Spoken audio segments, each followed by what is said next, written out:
Salut tout le monde. Comme convenu, je porte ce t-shirt, ce qui veut dire que je vais être un critique. Et je vais parler de Dragon Ball Super. Alors, commençons. Premièrement, je n'ai rien à dire sur les hors-séries. Ces petits épisodes sympathiques, comme avec Vegeta qui passe du temps avec sa famille et qui finit par craquer. Mais bon, ça, c'est tout lui. Il ne fait jamais appel à ses émotions, uniquement quand il est sur le point de mourir, ou quand il sent qu'il va mourir. Les excuses auprès de Sangohan, sa magnifique scène d'adieu contre Majin Buu, et avec Toppo, quand il fait l'énumération de ce qui est important. Mais pour le troisième point, j'en reparlerai plus tard. Alors commençons. Dragon Ball Super, c'était quelque chose de très attendu. Et je tiens à le dire, au début j'adorais cette série, autant que j'adore Dragon Ball Z, GT ou Dragon Ball. C'est la saga Dragon Ball, j'adorais la série. Mais à un moment donné, je me suis senti trahi. Et c'est à cause de ça que je fais cette vidéo maintenant. Parce que, après cette trahison, j'ai décidé de ne plus fermer les yeux sur les nombreux défauts de la série et du manga. Alors je vais commencer par l'arc Battle of Gold. Oups, of God. Alors, je suppose que vous savez ce que c'est le remplissage. Et pour moi, la transformation de Sangoku en Super Saiyan divin, c'est vraiment du remplissage. C'était vraiment pour faire un épisode, alors que c'est totalement idiot. La transformation, c'était plein d'effets spéciaux. Wow! Franchement, vous avez vu la scène? C'était trop. C'est le truc de Dragon Ball Super. Vous mettez des paillettes plein les yeux pour que vous ne voyez plus les défauts. Puis, le combat contre Beerus. Alors oui, le combat était plus long et tout, mais il le fallait, c'était un arc maintenant, plus un film. Alors le truc que je trouve le plus débile, c'est les conséquences du combat. Vous voulez me dire que Beerus contre Sangoku Super Saiyan God possède le pouvoir de détruire un univers entier? C'est... C'est complètement absurde. Une scène d'émotion basée là-dessus, mais c'est idiot. Quand tu te rends compte à quel point c'est débile, l'émotion, elle est à plat. Est-ce que vous avez vu le scan où Champa et Beerus se chamaillent? Champa et lui décident de se battre à fond, même s'ils doivent rayer l'univers de la carte. Alors oui, on remet la destruction de l'univers sur le tapis. Mais là, ça paraît moins absurde, puisque ce sont deux dieux de la destruction. Mais là, Sangoku Super Saiyan God contre Beerus, ça détruit l'univers? Non! Bon, passons à la suite. L'arc Freezer. Résurrection de Freezer, je veux dire. Alors, pour moi, je n'en ai rien à foutre. Ce sont des conneries. Freezer, le premier grand méchant de la série Dragon Ball, qui pouvait se faire battre par un Super Saiyan ordinaire. Il s'entraîne, c'est combien déjà, 4-6 mois, et il obtient un niveau de puissance capable de rivaliser avec le Super Saiyan Blue. Laissez-moi un instant le temps de digérer cette absurdité. Freezer, franchement, recycler un personnage de cette façon, ça frôle la connerie.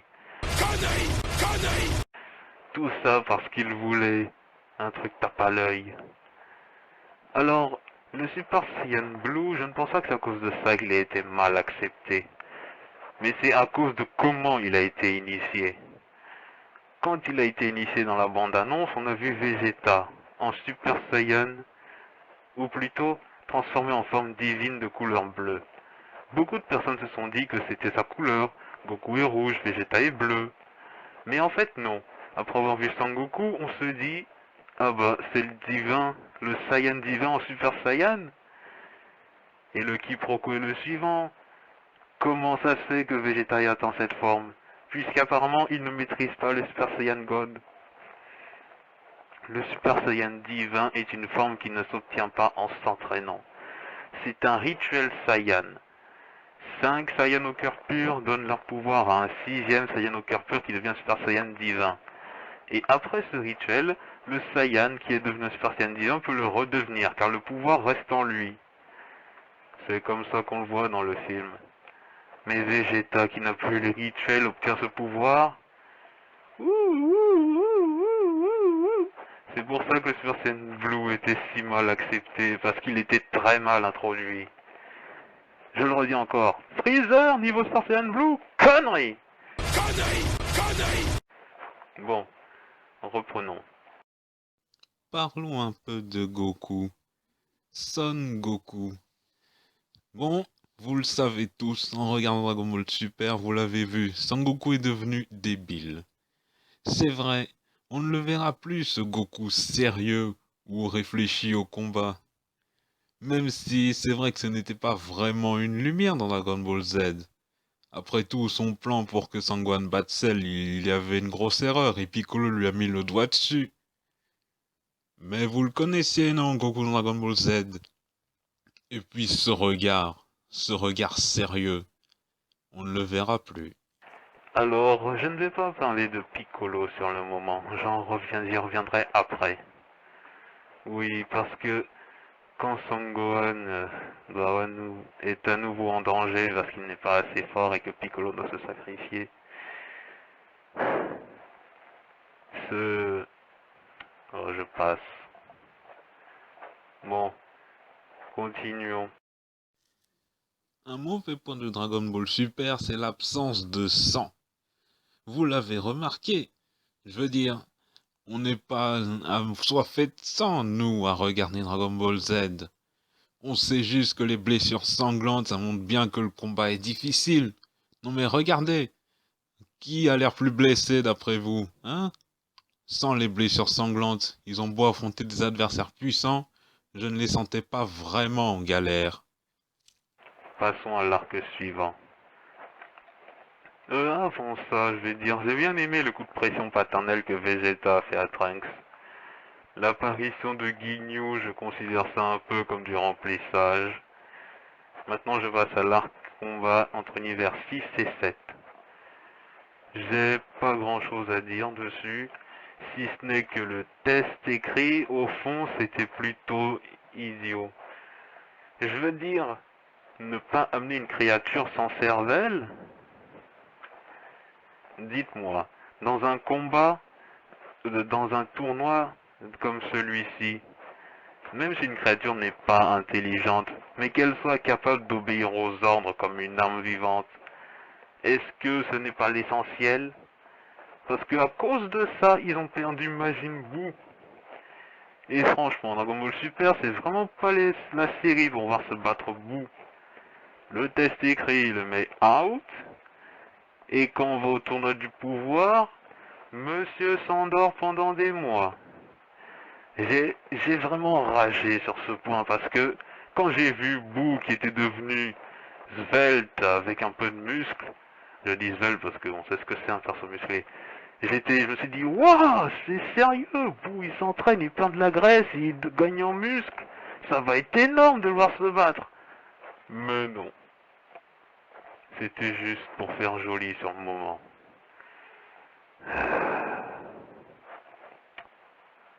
Foutaise sur foutaise. Et bien sûr, on remplace Boo par Freezer.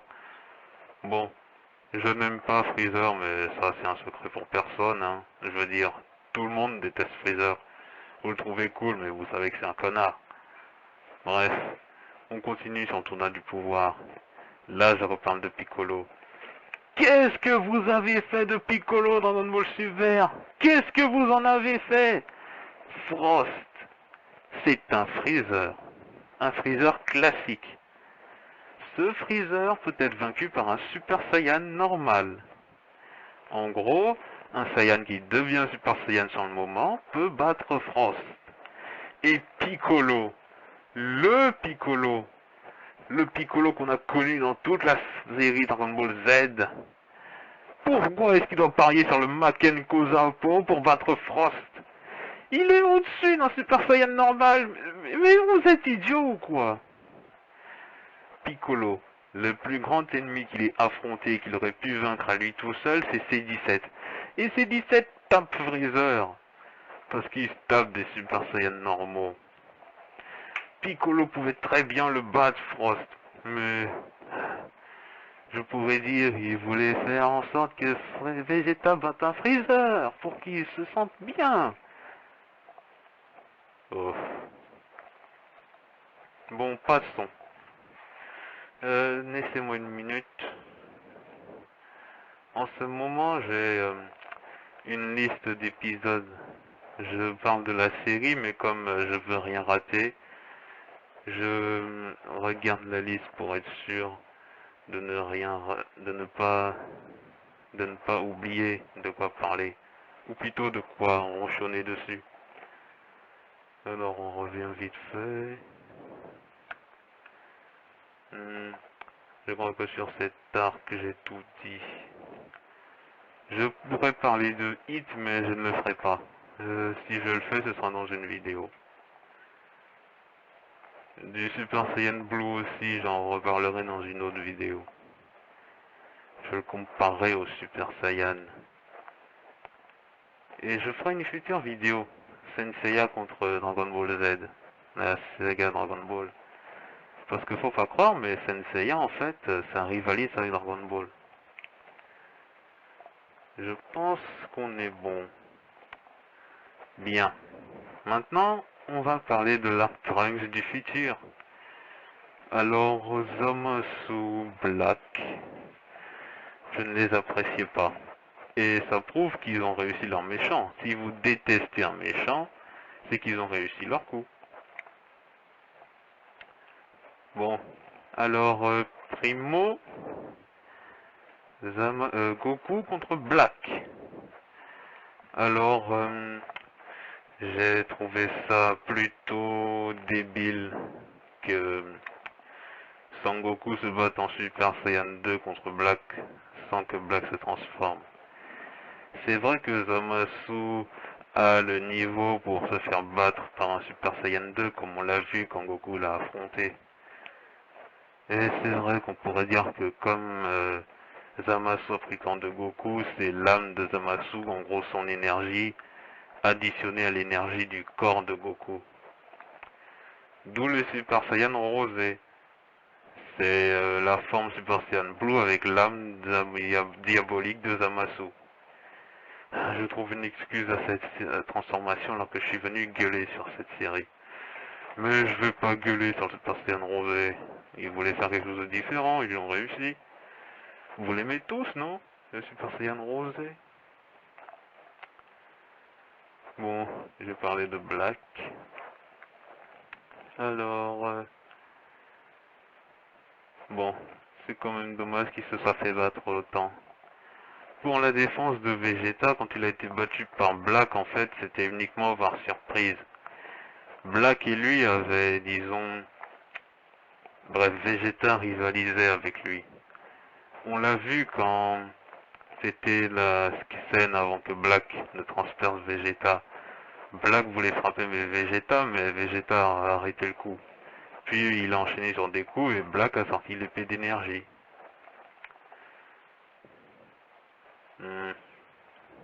Bon, on va parler de ça.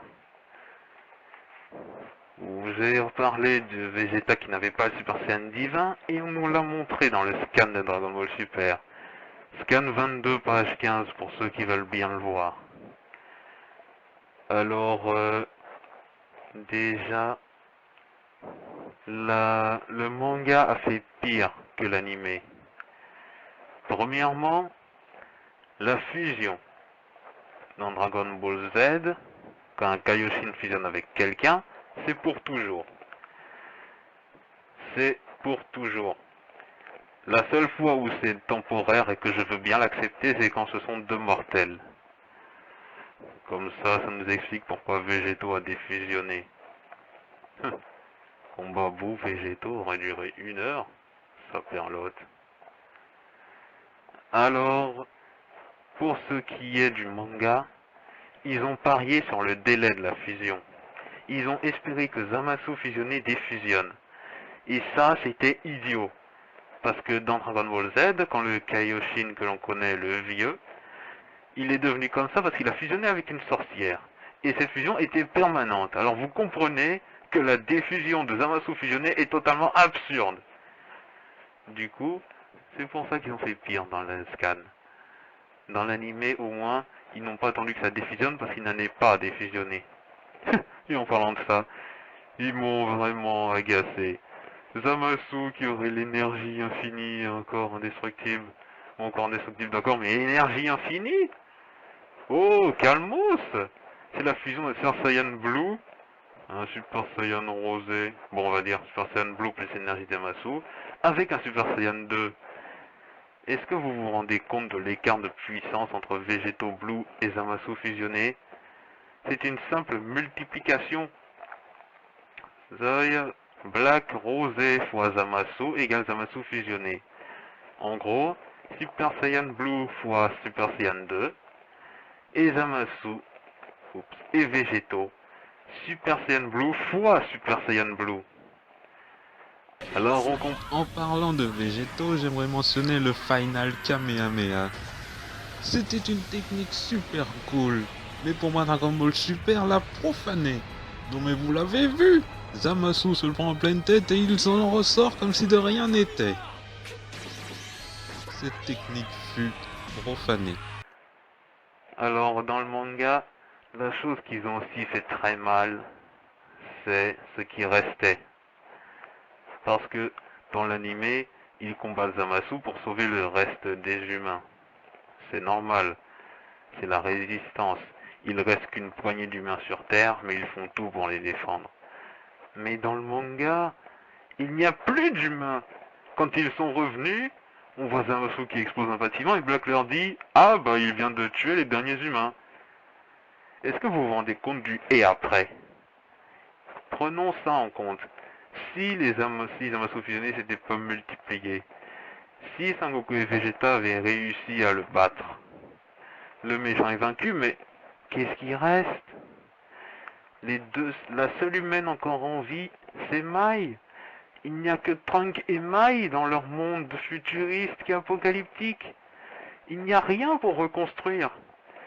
Et on n'est pas dans la Bible avec Adam et Ève pour repeupler la Terre. D'ailleurs, c'est pas arrivé en fait. Mais ça, j'en parlerai pas. Vous voyez un peu? Et n'allez pas dire qu'il pourrait utiliser les dragons les boules de cristal. Parce que si vous dites ça, pourquoi Trunks du futur dans Dragon Ball Z ne l'a pas fait? Hein? Ouais? Quand je dis ça, je dis utiliser les boules de cristal du présent que l'on connaît. Remonter le temps pour aller chercher les boules de cristal, les amener dans le futur, faire le vœu de ressusciter tout le monde et voilà. Bah, oubliez cette solution. Vous voyez un peu? Il n'y avait rien. S'il battait Zamasu fusionné, il ne restait rien. Dans le manga, l'éradication de Zamasu fusionné de tout l'univers 7 futur était vitale pour qu'il y ait un semblant de victoire. Et vous vous rendez compte? C'est aussi ça le problème de Dragon Ball Super, c'est que les gentils ne gagnent plus. Vous connaissez ce qu'on dit, le héros gagne toujours à la fin, mais dans Dragon Ball Super, c'est pas le cas. Dragon Ball Battle of Gold. Beerus a épargné la Terre. Sangoku contre Freezer. Parce que Sangoku n'a pas achevé Freezer correctement, il a détruit la Terre. Sans Whis, la Terre aurait été détruite. Et eux avec. Arc Trunks du futur. Zeno aurait éradiqué l'univers, il ne resterait rien. Vous voyez un peu? En Dragon Ball Z, les gentils gagnaient toujours. N'allez pas me dire que c'est niais de dire ça. On aime bien que les héros gagnent après avoir galéré. C'est ça le truc. C'est peut-être classique de dire que le héros doit toujours gagner, mais c'est ce que les gens apprécient le plus, non? Bon, pendant Death Note où les gens préféraient voir Light gagner, mais on va dire qu'il y a une majorité qui l'ont aimé le voir perdre. Après tout, c'était un connard. C'était le personnage principal, pas le héros. Enfin voilà quoi.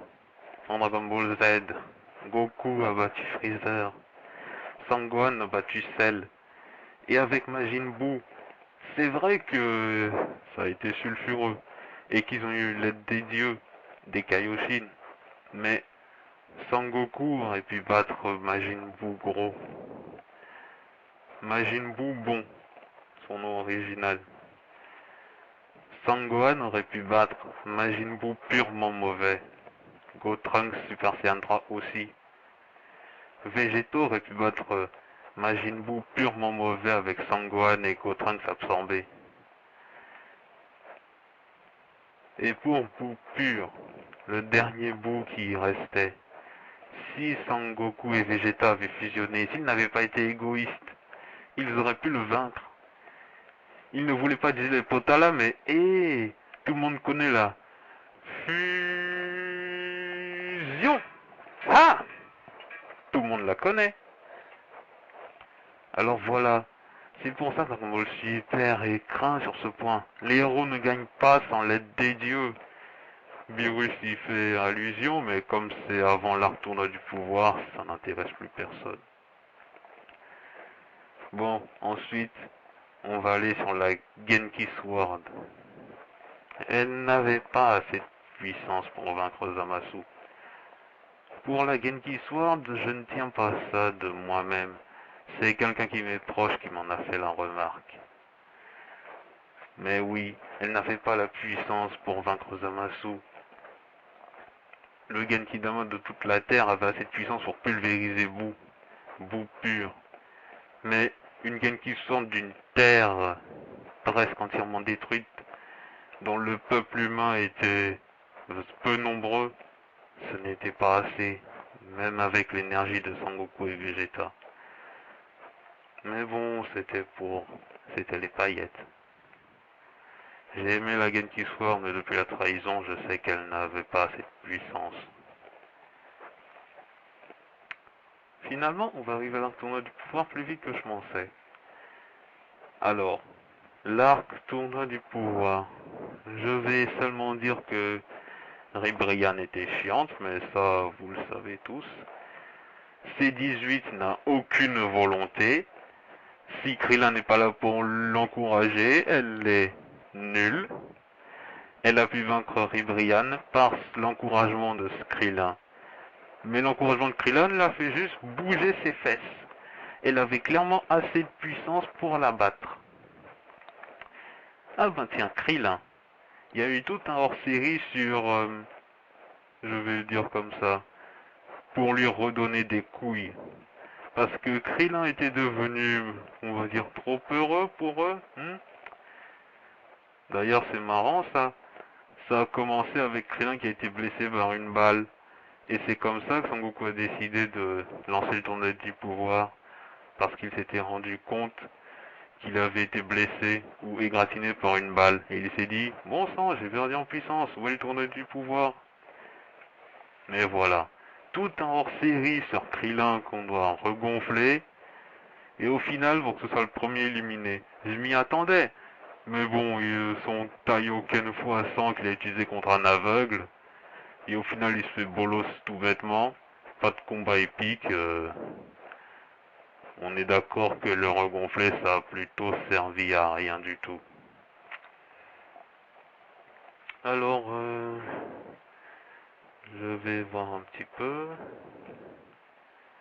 Pendant que je ziote pour ne rien oublier, je dirais que Kaba, je l'ai beaucoup apprécié. Quand je connaissais pas son nom, je l'appelais Végétaux Junior à cause de ses cheveux. Et de sa carrure d'enfant. Je me demande quel âge ils ont. Je crois que d'après un truc que j'ai vu, ils auraient entre 14 et 16 ans. Lui, Kaba et Caulifla. Oups, je voulais dire Kaba, Caulifla et Kel. Ah, ben tiens, Kel. Super Saiyan Berserker. Foutaise. Foutaise. C'est le Super Saiyan légendaire. Et quand Madame a la forme contrôlée, c'est le Super Saiyan. Alors oui, j'ai dit ça. Ça veut dire que qu'elle, quand elle a les yeux, les pupilles, quand elle est moins baraque, c'est le Super Saiyan. Elle ne fait plus appel au Saiyan légendaire. Elle ne l'utilisait plus contre Sangoku. Kefla l'a réutilisé. Avant de parler de l'Ultra Instinct, faut que je vérifie que je n'ai rien oublié. Je ne vais pas parler des autres combattants. Je n'avais rien à leur reprocher. C'était du bon boulot. Alors... Ah, j'ai bien aimé aussi les Namekiens de l'univers 6. C'était cool de voir des Namek. Ouais. Frost trahi par Freezer. J'ai bien aimé aussi. Frost trahi par Freezer et il se fait effacer parce qu'il voulait se venger. Ça me rappelle ces vidéos sur le Dan Shinkan, le grand prêtre qui serait maléfique. Je me demande pourquoi tout le monde ne l'aimait pas. Je veux dire, c'est un être tout à fait tolérable.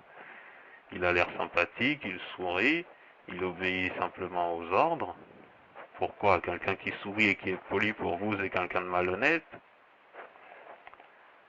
D'ailleurs, vous vous êtes sûrement demandé, vous aussi, quelle était la mère des anges. Moi, je m'étais dit que ça pouvait être la plus jeune, celle de l'univers 10. C'est vrai, c'est idiot et j'ai aucune preuve, mais comme elle est plus jeune, comme elle a l'air plus jeune et que le grand prêtre est petit, je me suis dit, pourquoi pas une femme à sa taille? Vous pensez, vous, que l'un des anges féminins pourrait être la femme du grand prêtre? Dites-le moi en commentaire. Bon, je crois que j'ai dit ce que j'avais à dire avant d'arriver sur les grandes lignes. Alors, avant de repartir sur les grandes lignes, je vais revenir sur Piccolo. Vous vous êtes sûrement dit, quand je disais que Piccolo était devenu moins faible, vous les pros Dragon Ball Super, vous êtes peut-être dit, il ne s'entraînait plus, du coup il devait être moins fort. Mais Piccolo est un Namek. Un Namek, ce n'est pas un Saiyan. Piccolo peut s'entraîner rien qu'en méditant. Si vous avez regardé Dragon Ball Z, vous l'avez sûrement vu plusieurs fois. Piccolo médite, il s'entraîne. Les Namek ont des pouvoirs mystiques. Ils se servent aussi de leur esprit, pas que de leurs muscles. Maintenant, non, pas tout de suite l'Ultra Instinct. Autant vous parler tout de suite de la raison de mon rejet de Dragon Ball Super. En fait, je me suis senti trahi quand Vegeta est sorti. Parce que pour moi, convaincre Jiren, c'était impossible. L'Ultra Instinct n'était pas suffisant. Et c'est pour ça que j'ai apprécié ça. Quand j'ai vu l'Ultra Instinct, j'ai été bluffé comme tout le monde. Et quand j'ai vu Jiren le battre, je me suis dit, c'est normal. L'Ultra... Non, je le lirai après. Mais quand j'ai vu Vegeta sortir, j'ai tout de suite compris. Parce que pour les nouvelles séries, à force d'en voir des animés, vous devez sûrement vous dire que vous savez comment les choses vont se passer. Vous saviez que le temps limite ne servirait à rien. Et quand Vegeta est sorti, j'ai tout de suite su que Goku battrait Jiren avec l'Ultra Instinct. Cette vision, cette possibilité m'a énervé. Je ne l'ai pas supporté. J'ai passé beaucoup de choses dans Dragon Ball Super parce que j'aimais la série, parce que c'était Dragon Ball. Du coup, Dragon Ball c'est cool, j'aime. Mais ça non, c'était trop. Je lui ai tourné le dos définitivement. Oh bon, c'est vrai, je regarde encore le scan pour savoir comment ça se passe. Mais voilà. Pourquoi Vegeta est sorti quand il a combattu Toppo? il a fait allusion à ce qu'il avait d'important. Toppo, lui, a juste rejeté tout ce qu'il connaissait et a fait appel à rien qu'à sa puissance et à son sens de la justice pour devenir fort et vaincre l'univers 7. Mais Vegeta lui a dit que rejeter tout ça c'était idiot, on ne devient pas plus fort de cette façon, on devient plus fort quand on a quelque chose à protéger. Vegeta qui faisait allusion, Bulma, Trunks, Bra et Kaba. Pourquoi Vegeta qui a montré que ce qui le rend plus fort c'est se battre pour sa famille et pour ses amis devait sortir?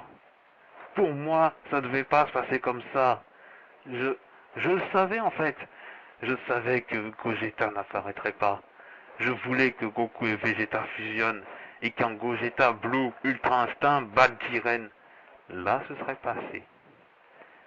Après tout, il est plus fort que l'idée de la destruction. Mais non. Vegeta avait ça en tête, se battre pour la famille. Il ne se battait pas pour lui. Alors pourquoi Vegeta, qui avait réalisé que se battre pour les autres c'était ce qu'il fallait tout faire pour survivre, n'avait pas pensé à la fusion et avait tout misé sur Goku? L'Ultra Instinct, hein? Foutaise. On va utiliser l'Ultra Instinct pour battre Jiren. Vous pouvez dire ce que vous voulez, mais pour moi Goku a battu Jiren. C'est pas parce que il ne l'a pas sorti qu'il ne l'a pas battu. Goku a battu Jiren avec un putain de power-up débile. L'Ultra Instinct est un état. C'est un état, pas un power-up. Quelle est la différence? Au début, je comptais comparer l'Ultra Instinct au mode ermite. Mais vous m'aurez dit, ouais, mais le mode ermite, ça donne de la puissance, donc l'Ultra Instinct aussi? Non. Alors, je vais le comparer à une chose qui est connue des fans de Yu-Gi-Oh! Sunday. Le Clear Mind. Alors, qu'est-ce que le Clear Mind? Le Clear Mind permet de faire la synchro-accélération. L'Axel Synchro. Bon, pour ceux qui connaissent pas Yu-Gi-Oh! 5D, je vais tout vous expliquer, jusqu'à l'explication de l'invocation synchro.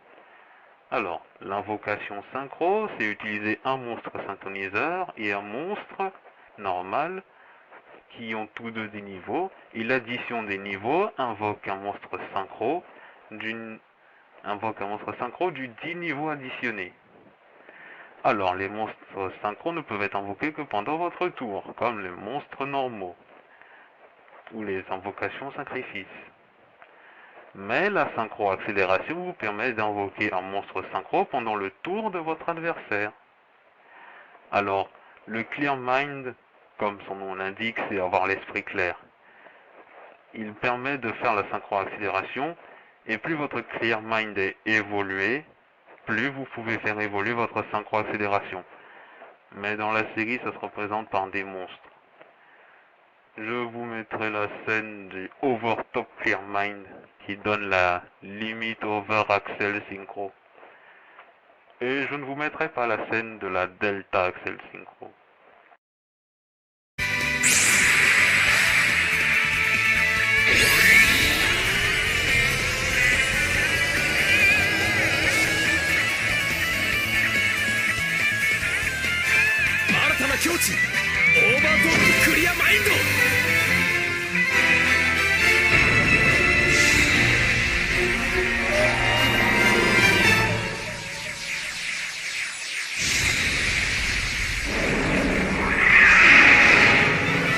レベル1となったエンシェントフェアリードラゴン、ブラックローズドラゴン、ブラックフェザードラゴン、レッドデーモンズドラゴンにレベル8のライフストリームドラゴンをチューニング。集いし星が一つになるとき、新たな絆が未来を照らす光さす道となれ。リミットオーバーアクセルシンクロ、進化の光シューティングクエーサードラゴン。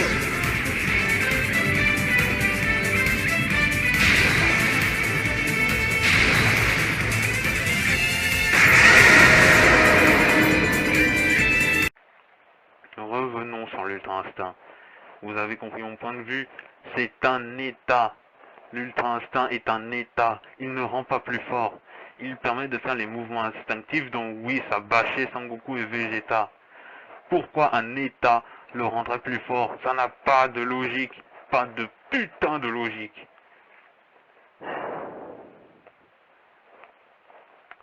Alors oui. Voilà tout ce que j'avais à dire sur pourquoi cette série est un échec. Mais il y a de bons points. Premièrement, c'est Vegeta. Au fil du temps, Vegeta s'est amélioré en tant que guerrier, en tant que personne. Il est devenu plus puissant que Sangoku.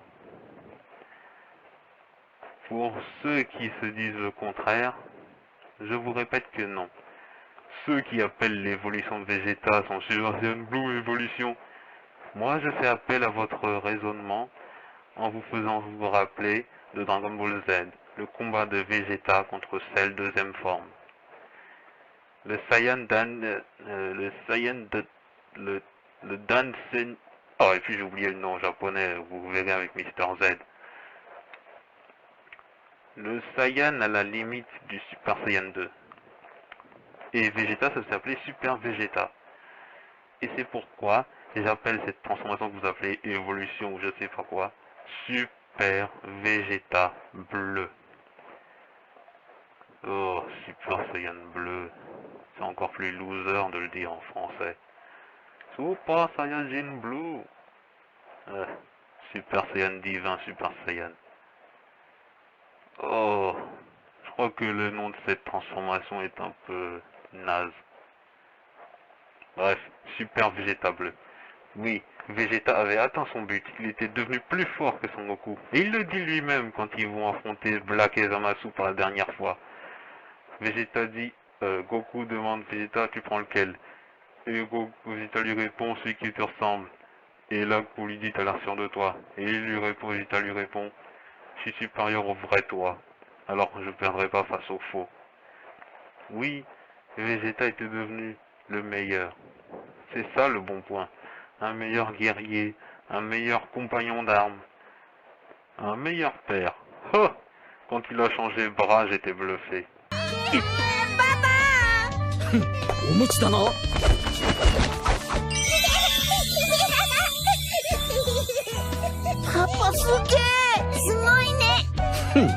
Like a boss. Bref. Et le deuxième bon point, c'est Tortue Génial. Parce qu'il était au sommet de son art. Il a gagné le respect de Vegeta et de Beerus. Vegeta qui limite le connaissait pas. Maintenant il le respectait. Tortue Génial. Tu étais le meilleur. Et le troisième bon point, c'est que sans Dragon Ball Super, personne ne se serait rendu compte que Dragon Ball GT était une très bonne série. Parce que oui, moi-même, à cause de ce que les gens râlaient sur Dragon Ball GT, j'étais moins convaincant quand je disais que j'aimais la série. Mais non, grâce à Dragon Ball Super, qui a été un échec à beaucoup de points, on se rend compte que Dragon Ball GT c'était une bonne série. Et contrairement à Dragon Ball Super, Dragon Ball GT, c'est du Akira Toriyama à 100%. Alors oui, voilà, j'ai dit tout ce que j'avais à dire. Écoutez, cette vidéo fut longue, mais peut-être qu'il n'y en aura plus d'autres d'aussi longues. Alors je vous remercie, et je vous dis salut. Ce n'était que le début. Dragon Ball Super était l'une des premières pierres de cette ère de ténèbres pour les dessins animés. Et nous sommes en pleine ère de ténèbres.